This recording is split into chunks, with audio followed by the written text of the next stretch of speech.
Bonjour à tous et à toutes, bienvenue sur la chaîne d'Arken. Aujourd'hui on se retrouve pour une vidéo qui va être moins sympathique que d'habitude. J'ai pas forcément envie de la faire, mais on est là pour documenter. Je suis passé à côté de, de- de milliers d'euros, voire même dizaines de milliers d'euros sur mon compte Profirme 100K. Comme vous l'avez vu dans la dernière vidéo, je l'ai validé, donc je suis en possession de ce compte-là. Et là, voilà, comme vous le savez, dès lors qu'on passe un compte, il y a des émotions qui rentrent en jeu. Ça, je suis au courant, je le sais. Mais ce que j'avais pas forcément pris en compte, même si je l'avais pris, hein, pourtant je l'avais transmis dans le Discord qu'il fallait tempérer. On était dans une période où, avec les élections américaines, les taux directeurs qui étaient jeudi dernier, ça allait forcément amener beaucoup plus de volatilité sur les marchés et donc des plans qui allaient pas forcément se passer comme prévu, etc. Je pensais pas qu'on allait arriver à ce niveau-là au niveau de la gestion des émotions. Je vous avoue que j'ai eu forcément des émotions qui ne sont pas habituelles, type bon bah, voilà, je vais faire mon premier retrait, je suis super content, ça va être cool, si je reste dans la même dynamique, qu'est-ce que je vais faire avec ce premier retrait, toutes les émotions qu'il ne faut pas avoir quand un compte Profirme, du type il faut arrêter de penser à la conclusion qui est d'avoir de l'argent ou autre. C'est pas du tout par ce biais-là qu'il faut penser, en tout cas pour bien agir sur les marchés.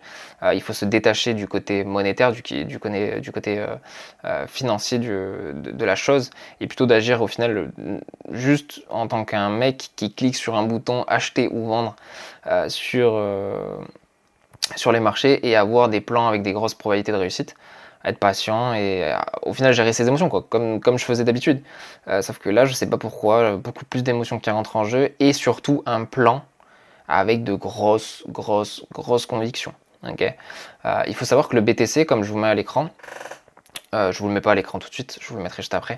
Le BTC, j'ai travaillé depuis cet été des plans acheteurs, j'ai aussi travaillé sur un plan vendeur, mais principalement des plans acheteurs. La plupart sont passés de manière très propre. On avait une lecture incroyable du BTC, donc j'avais une certaine confiance sur cet actif. Surtout qu'on avait fait le haut de range daily.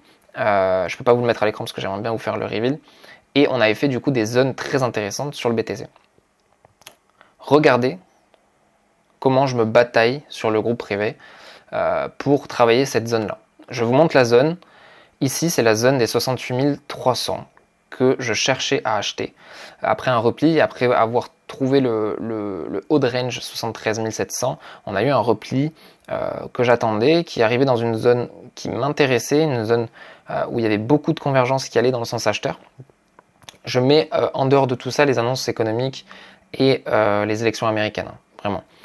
Et donc cette zone-là, je la travaille vraiment à l'achat. On a vu sur la dernière vidéo que j'étais à l'achat sur cette position, on a fait une très très belle entrée. On s'est fait karma parce que juste après ça, on se fait BE. Ok, donc c'est pas bien grave, on va travailler la position, c'est pas bien grave. Donc là, that's cool, c'est ça, nanana, BE, on va. Pour ceux qui se sont fait BE, je vais re-rentrer. Donc là, en fait, je re-rentre en intra tout le temps sur des positions, donc j'affine mes tailles mes positions pour vraiment rentrer et essayer de trouver les bons points d'entrée. Et donc, à chaque fois j'avais des belles réactions, je me remettais BE et je me faisais BE. Ok, donc pour le moment, rien de très particulier.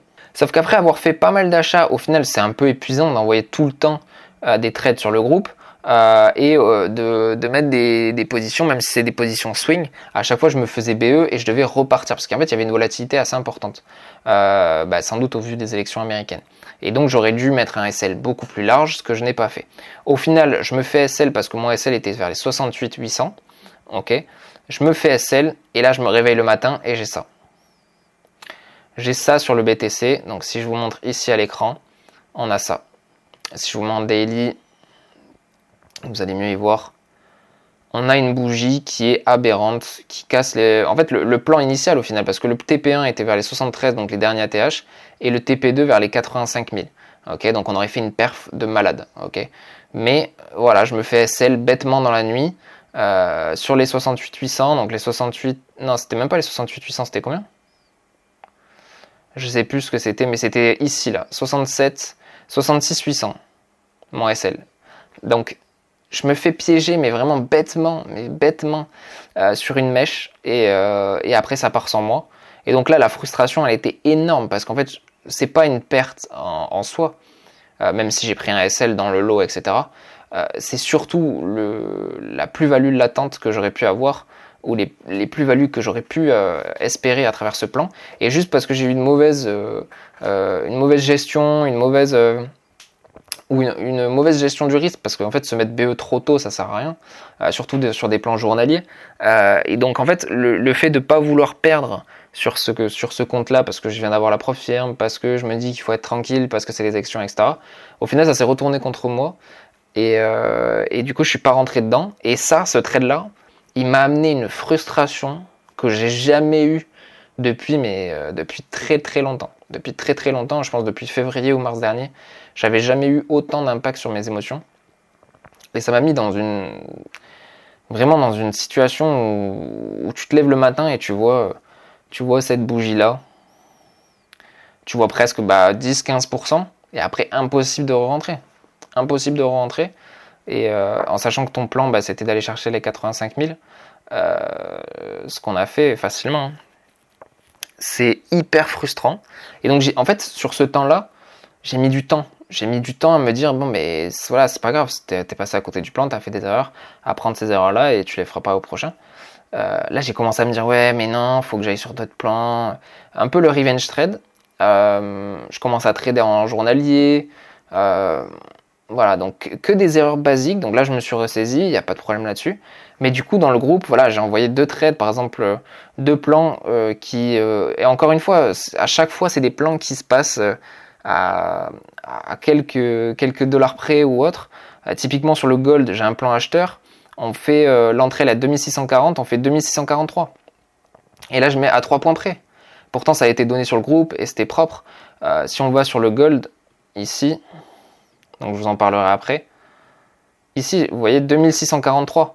Et après, bon, on n'a pas fait les TP, etc. escomptés. Mais ce que je veux dire, c'est qu'on aurait fait à minima un TP1, ce qui nous aurait payé le SL de la frustration du plan initial, du plan qu'on a là. Et au final, sur le plan, début de semaine, on propose le plan sur le gold et on prend un SL. Et tout ça fait que, en fait, cette frustration, c'est pas normal. C'est pas normal d'avoir autant de frustration, peu de réussite, parce que là, c'est pas question de chance ou quoi, c'est des plans qui sont établis. Parce que je sais que là, on se prend sur le gold, on se prend à 3 points près une entrée qui aurait pu nous payer un TP1 et nous payer le plan. Donc tout ça fait que la frustration, elle est arrivée à un point. J'ai jamais eu autant de frustration, et je m'en excuse pour ceux qui sont dans le groupe, parce que au final, j'ai pas proposé les plans que j'ai pris en intra sur le DAX. On a fait une performance de dingue aujourd'hui sur le DAX. Si je me positionne ici en 4 heures, alors on a le plan ici, mais même je faisais des erreurs en fait bêtes, parce que dans le Discord, j'ai un plan sur le DAX. Alors il fait n'importe quoi parce qu'il va venir chercher avec un gap de 100 points les 545, mais en réalité, moi, mon SL, il était à 580. Et j'ai mis 540 dans le groupe Discord. C'est des erreurs bêtes, mais c'est n'importe quoi en fait.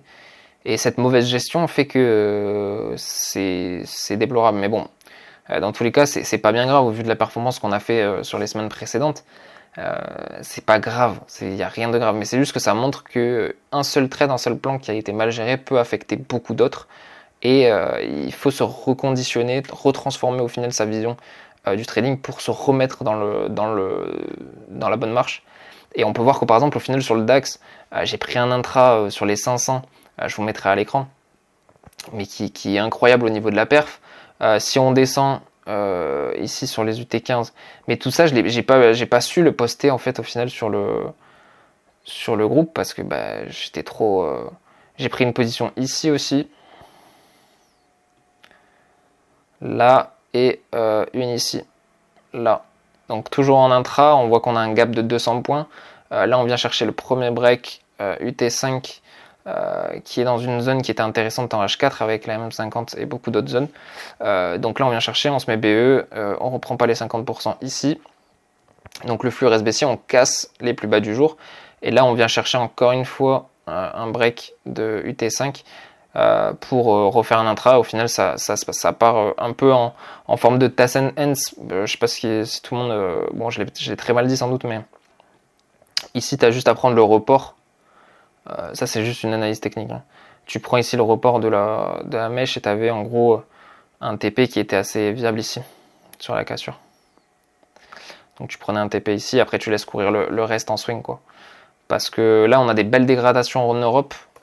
Mais même par exemple à l'achat gold, tu dois pas faire un achat gold en sachant que vu que Trump est élu, le gold, enfin le dollar fait que monter, donc l'euro USD baisse. On avait un plan sur l'euro USD qui s'était très bien déroulé d'ailleurs. Mais là, par exemple, le DAX, ça serait plutôt ce scénario-là, quoi. Ça serait plutôt ce scénario-là. On a un beau break en weekly, il va falloir le confirmer en fin de semaine. Mais voilà, c'est pas facile de faire ce type de vidéo parce qu'on avoue que voilà, on n'est pas infaillible, on n'est pas une machine, on fait des erreurs. Les erreurs peuvent nous coûter aussi. Heureusement, ça m'a pas coûté mon compte Profirm. Heureusement que j'ai su tenir le bateau, même si ça a été très compliqué. Honnêtement, psychologiquement, j'ai jamais été aussi impacté depuis très longtemps. J'ai dû me mettre un peu sur le côté. Je vois que je suis beaucoup moins actif même dans le groupe, etc. Donc je m'en excuse par rapport à ça. Je vais de toute façon reprendre directement cette semaine l'école avec les membres. On va en discuter. Et puis voilà, c'est juste pour vous montrer aussi cette vidéo que on n'est pas parfait. Je serai jamais parfait. Le but c'est d'essayer d'être toujours meilleur que la veille. Et je pense que ce que j'ai vécu là va beaucoup me servir pour m'améliorer et arriver jusqu'à mon premier payout.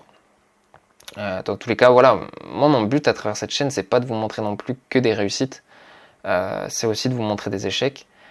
C'est normal, ça fait partie du processus. Là, c'était pas un petit échec, surtout que malheureusement, j'ai aussi emporté avec moi des gains qui devraient être là et qui ne le sont pas à travers le groupe. J'aurais pu vraiment faire coffrer pas mal dans le groupe, même si j'ai quand même transmis les zones, donc ils étaient libres d'intervenir comme ils le souhaitaient. Mais voilà, c'est un manque à gagner, c'est pas non plus dramatique, mais va falloir se rattraper, va falloir reproposer des plans qui sont cohérents et qui nous permettent de reprendre confiance. On a un plan là actuellement du coup sur le DAX à travers de l'intra où à chaque fois je laisse courir un gain, une taille de position en swing. Donc ce travail de position va me permettre potentiellement d'arriver jusqu'à mon premier payout. Mais voilà, c'est vrai que c'était une période qui était complexe. Je pense qu'on y passe tous par là. Et qu'il faut savoir avouer et se dire, bon ben voilà, je suis pas une machine, j'ai des moments sans. Mais je pense que le plus dur, c'est pas d'être bon quand tout va bien. Quand tout va bien, quand voilà, j'ai validé mes plans gold, tout allait bien, c'était pas dur. Le plus dur, c'est de faire les efforts et de continuer à avancer quand justement tous les signaux sont contre toi. Quand tu vois que tous mes plans se passent pas comme je l'imaginais et pourtant les sens des plans sont bons, le plan gold qui passe à 3 points et qui nous aurait pu nous payer nos SL futurs, le DAX où je mets par exemple 540, il vient chercher les 540 et il repart à la baisse. J'ai réussi moi à le reprendre, mais je l'ai pas transmis dans le groupe. Donc ça me rend dingue, mais c'est des signes qui font que tout ne va pas comme prévu. C'est sans doute pour m'envoyer des signaux pour me reconcentrer, pour me remettre dans le bain et repartir de plus belle et faire encore plus de performances dans les semaines à venir.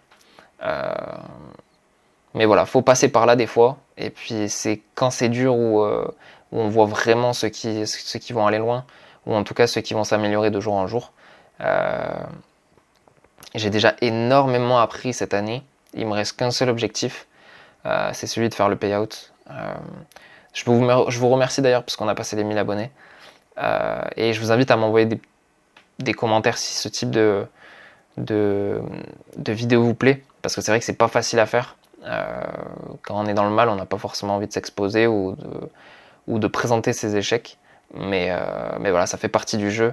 Le plus important, c'est surtout d'avoir le plus de plans qui réussissent que de plans qui échouent. Mais voilà, on peut pas réussir à 100%. Et puis voilà, je vous souhaite une bonne fin de journée. Je pense que la vidéo est assez longue. Au moins, on aura documenté de A à Z ce parcours Profirm jusqu'au payout. Donc, espérons qu'on le fasse prochainement.